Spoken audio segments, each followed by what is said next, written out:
Monsieur le Président, Monsieur les ministres, Madame, Monsieur les collaborateurs des ministres, mes chers collègues.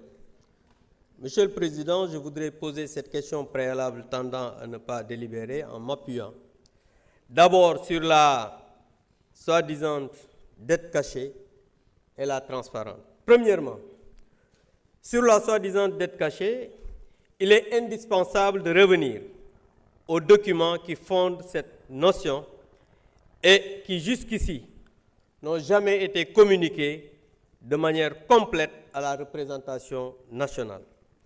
Je parle notamment du rapport de l'Inspection générale des finances, du rapport provisoire de la Cour des comptes, des bulletins statistiques de la dette qui n'ont pas paru depuis juin 2024, et pour terminer, Monsieur le ministre, du fameux rapport du cabinet Mazars. Ces rapports sont nécessaires, voire essentiels, pour comprendre la structuration de cette dette et en évaluer la véracité, l'ampleur et les responsabilités. Par ailleurs, Monsieur le ministre, puisque le gouvernement affirme que cette dette cachée est désormais intégrée dans les chiffres officiels, j'aimerais poser une question simple, directe et légitime. Quel est le montant exact prévu dans la loi des finances pour le remboursement de cette partie de cette dette pendant cette année 2026? En termes clairs, Monsieur le ministre, combien la dette cachée va-t-elle coûter aux Sénégalais en 2026?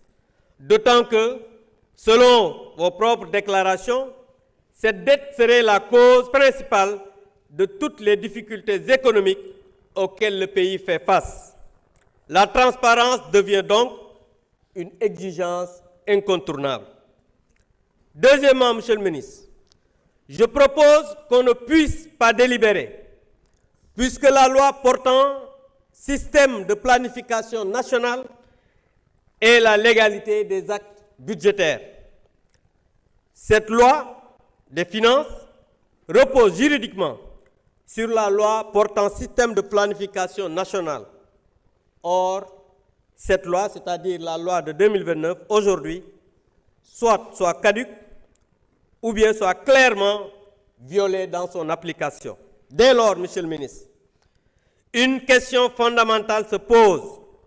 Si la loi sur la planification nationale n'est pas respectée, sur quelle base légale repose cette loi de finances que nous voulons voter aujourd'hui et qui est censée être la déclinaison de cette loi de planification sur la planification nationale? Et par extension, Monsieur le ministre, quelle est la validité juridique des actes de gestion pris en référence à une loi cadre qui ne fonctionne pas ou bien qui ne fonctionne plus ou n'est plus appliquée? Il est de notre devoir, en tant que représentants du peuple, de garantir que l'action gouvernementale reste conforme au droit. La cohérence législative n'est pas un détail, Monsieur le ministre. Elle fonde la légitimité même de nos décisions. Voilà, Monsieur le ministre, les raisons sur lesquelles je me fonde pour demander solennellement à l'Assemblée de ne pas délibérer. Je vous remercie. Merci beaucoup. Monsieur le Président de la Commission des finances, vous avez la parole.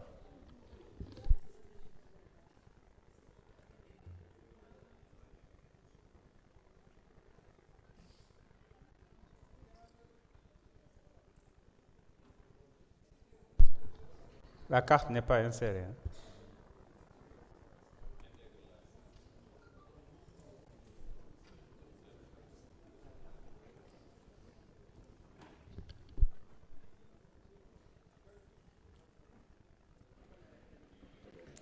Merci beaucoup, Monsieur le Président. Monsieur le Président, nous pensons que notre collègue qui vient de passer ici veut tout simplement retarder la séance. Nous rejetons complètement ses propos. Je vous remercie. Monsieur le rapporteur.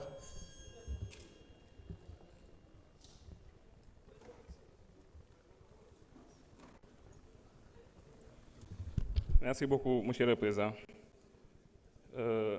Pour commencer d'abord, nous allons effectivement rejeter ce que vient de notre collègue Abdoumbo. Mais je veux juste lui dire de se référer sur la LOLF et le règlement intérieur, qui ont été très clairs sur ces questions. Merci beaucoup. Monsieur le ministre.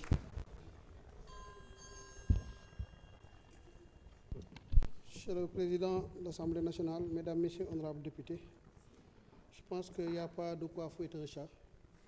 Il y a beaucoup de confusion, à mon avis, sur ce que l'honorable député Abdoumbo vient de déclarer. Le plus important à retenir, c'est que cet exercice que nous faisons est un exercice sérieux, républicain, et nous le faisons avec tous les partenaires techniques et financiers. Nous avons trouvé une calamité budgétaire que nous nous attachons à redresser. Le premier acte de ce travail consistait à faire un point détaillé sur la situation de la dette, ce qui a été fait, approuvé, et pour des besoins de cohérence, nous avons respecté toute la cascade d'audit qui avait été exigée pour pouvoir arriver à ce résultat. Contentons-nous des données qui sont contenues et qui sont certifiées et pour lesquelles nous demandons l'autorisation parlementaire pour pouvoir faire face à nos engagements. Je pense que c'est le plus important. Tout le reste n'est que dilatoire, à mon avis, et ne fait que retarder l'exercice sérieux que nous faisons. Je vous remercie. Merci. Je mets au voix. Non, je mets au voix la question préalable.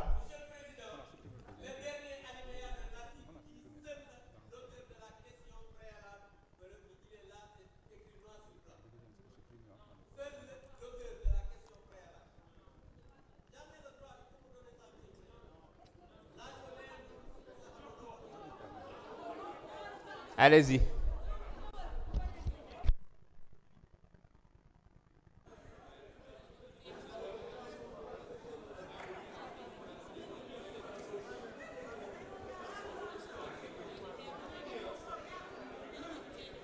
Président, 5 minutes là. Hein? C'est en mes 5 minutes. 5 minutes là. Voilà. Merci, Monsieur le Président. Je vous remercie pour cette ligne nangu ci règlement intérieur bi. Monsieur le ministre, effectivement, vous avez dit que c'est un exercice sérieux. C'est pourquoi dans ma déclaration de tout à l'heure, je l'ai dit et je l'ai rappelé. Et je me suis fondé sur une loi cadre qui avait été votée en 2022. Et à l'article 24, vous le connaissez bien, qui parle de référentiel des politiques publiques au Sénégal. En ce qui concerne mes collègues, tout à l'heure, le président de la Commission des finances dit que oui, on veut retarder le débat. Non, parce que je pense que c'est un débat parlementaire. Su fekkee ne dañu ñëw li ñuy wax ñu teg ko ci ay article teg ko ci yoon wax exactement nangam, le plus important bu fekkee xam nga li ngay wax wala xam nga lan mooy débat parlementaire wala yow exactement li nga xam ne moom la ñuy wax am nga ay arguments solides. Je pense que le plus important moom mooy nga répondre ci arguments solides. Le ministre de l'économie a dit ici. Sur la dette, monsieur le ministre, effectivement, vous avez parlé de chiffres, vous avez parlé que vous avez trouvé une calamité. Mais man, li may laaj dafa leer dañu wax ne rapport IGF, mais na ngeen ko génne rapport Mazars bi nga xam ne transparence ngeen ne yéen vous êtes transparent génne leen rapport Mazars. Bulletin statistique de la dette wax nga ne di ngeen ko génne, mais depuis juin 2024, monsieur le ministre, ce bulletin est invisible. Donc quand on parle de transparence et que tous ces documents que je viens de citer ne sont pas connus du grand public, nan la ñu mën a xamee que li ngeen di def c'est un rapport sérieux, que li ñuy def c'est quelque chose boo xam ne sénégalais yi dañ ciy jariñu, que li ñuy voté fii dina leeraay boo xamante ni sénégalais yi dinañ xam exactement ñu ne la loi des finances recettes yi fii la jógee lii lañ koy dugal avant ñu yegg si dette bi nangam la, alors que le ministre de l'économie a dit publiquement ici aujourd'hui en contredisant le Premier ministre que la dette bi nga xamante ne nii moom mooy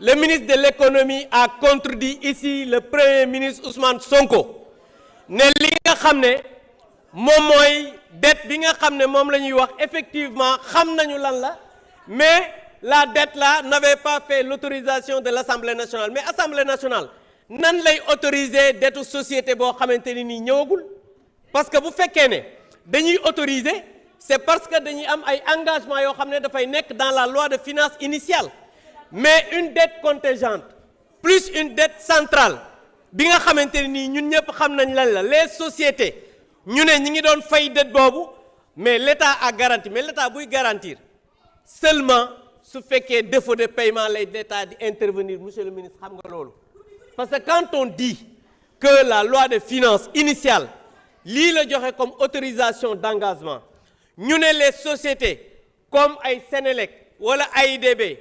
après le vote de la loi de finances dem nañ pour lebi dans le marché intérieur et extérieur mais su boobaa ba ñuy voté ñun tey jii ñuy voté xamuñu lan la Sénélec soxla xamuñu lan la AIBD soxla mais comment on peut engager wala ñu autoriser que la Sénélec ou l'AIBD mën a dem lebi loo xam ne xamagoo ko donc état bi bu fekkee ne maintenant ces sociétés viennent pour leb c'est en ce moment que l'État garantit pour que ëllëg mu mën a am une garantie souveraine qui permet à l'État que quand il y a défaut de paiement ñu mën a intervenir donc je pense que monsieur le ministre des Finances ce que vous avez dit tout à l'heure moi je pense que moom mooy que da ngay amuser la galerie parce que jusqu'à présent c'est vrai vous êtes un excellent financier vous avez été excellent pendant tout le débat mais aujourd'hui vous n'avez pas encore répondu à nos requêtes c'est-à-dire les rapports yi nga xam ne jàpp nañ ne su fekkee ne bëgg ngeen transparence il faut que ces rapports soient publiés pour que sénégalais yi xam dette bi nga xam ne moom ngeen di wax fan la nekk ñaata lay coûter sénégalais yi pour l'année 2026 afin que demain qu'on puisse se faire une idée sur cette affaire. Je vous remercie. Merci. Je mets aux voix, s'il vous plaît. Écoutez bien, je mets aux voix. Écoutez, s'il vous plaît. Sinon, vous allez vous tromper. Hein? Je mets aux voix. Ah, je mets aux voix la question. Non. Je mets aux voix la question préalable. Quels sont ceux qui sont pour son adoption? Ce sera à main levée.